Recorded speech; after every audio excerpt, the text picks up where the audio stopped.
नमस्कार दोस्तों, कैसे हैं आप लोग। मेरा नाम सौरभ कुमार है और मैं आप लोग को यहाँ पर बिहार लोक सेवा आयोग पीपीएससी का सामान्य अध्ययन जनरल स्टडीज़ पढ़ा रहा हूँ, ठीक है। और इस किताब से हम लोग जो है प्रीवियस ईयर क्वेश्चन को करेंगे।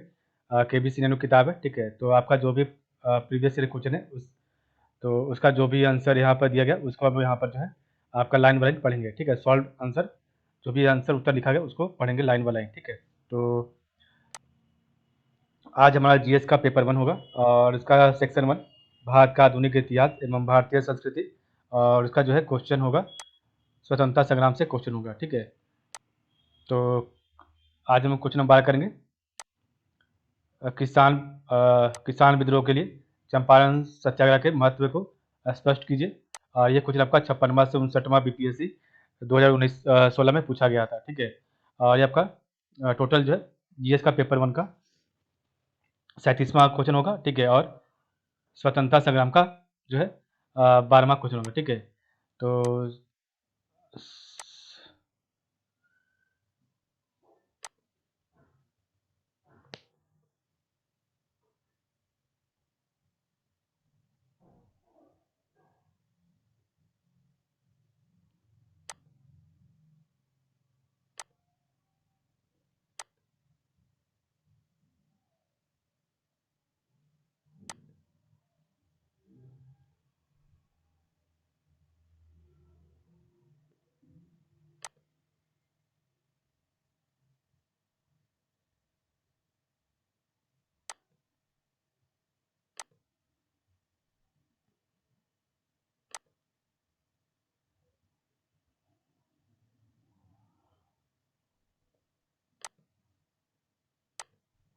ये आपका क्वेश्चन नंबर 37 है, ठीक है। 37 क्वेश्चन आपका किसान विद्रोह के लिए चंपारण सत्याग्रह के महत्व को स्पष्ट कीजिए, ठीक है। 37, ठीक है।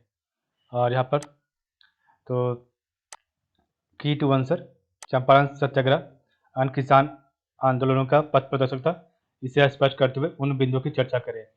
तो 19वीं शताब्दी के उत्तरार्ध तो 19वीं शताब्दी के उत्तरार्ध और 20वीं शताब्दी के पूर्वार्ध में अपनी दयनीय स्थिति से क्षुब्ध होकर किसानों ने अनेकों बार विद्रोह एवं आंदोलन किए। इनमें बिहार के चंपारण सत्याग्रह का स्थान सर्वोपरि है। कई मामलों में चंपारण सत्याग्रह अन्य किसान आंदोलनों के लिए पथ प्रदर्शक बना, ठीक है। तो चंपारण सत्याग्रह में कई बातें पहली बार हुई, जैसे गांधी जी द्वारा भारत में पहला सत्याग्रह का प्रयोग। दूसरा, किसान समस्या को लेकर किए गए आंदोलनों में राष्ट्रीय स्तर के नेता की भागीदारी और किसान मुद्दे को राष्ट्रीय स्तर पर उठाया जाना आदि। अगर चंपारण सत्याग्रह को आंदोलन के विभिन्न तत्वों को भी देखा जाए तो कई महत्वपूर्ण बिंदु उभर कर आते हैं, जैसे उद्देश्य के स्तर पर स्पष्टता।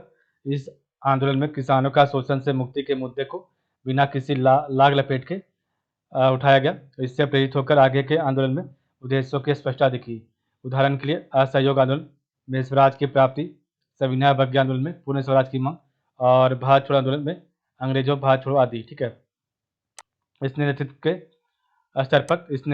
स्तर पर गांधी जी की व्यापक स्वीकार्यता को सुनिश्चित किया।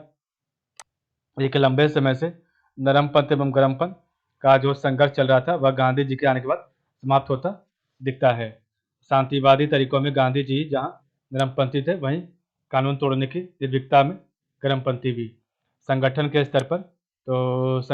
स्तर पर कांग्रेस ने एक प्रकार से पहली बार किसान मुद्दों के प्रति स्पष्ट रुख अपनाया, क्योंकि लखनऊ अधिवेशन में ब्रजकिशोर प्रसाद के प्रस्ताव पर सहमति बनी। विचारधारा के स्तर पर सत्याग्रह एवं अहिंसा के सफल प्रयोग ने आगे के आंदोलनों के लिए आधार तैयार किया, ठीक है। जन सहभागिता की दृष्टि से गांधी के साथ जुड़े कई नेताओं ने आगे चलकर विभिन्न आंदोलनों में अपनी उल्लेखनीय भूमिका निभाई।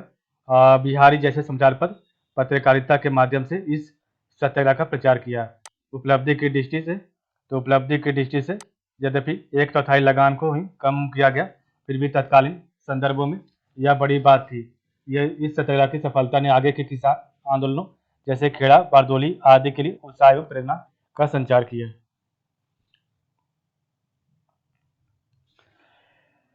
इस आंदोलन में तो इस आंदोलन में गांधी जी की लोकप्रियता से चिंतित होकर उन्हें गिरफ्तार कर मुकदमा चलाया गया, लेकिन शीघ्र ही उन्हें छोड़ दिया गया। किसानों की शिकायतों की जांच करने के लिए सरकार ने जून 1917 में एक जांच समिति नियुक्त की। गांधी जी को भी इसका सदस्य बनाया गया।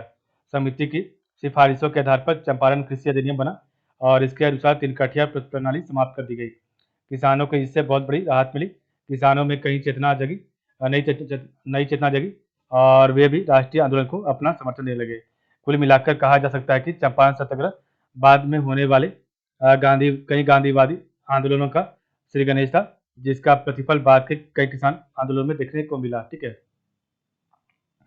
तो इस क्वेश्चन को करने का की टू रिमेंबर, तो महत्व की दृष्टि से अन्य किसान आंदोलनों का पथ प्रदर्शक था।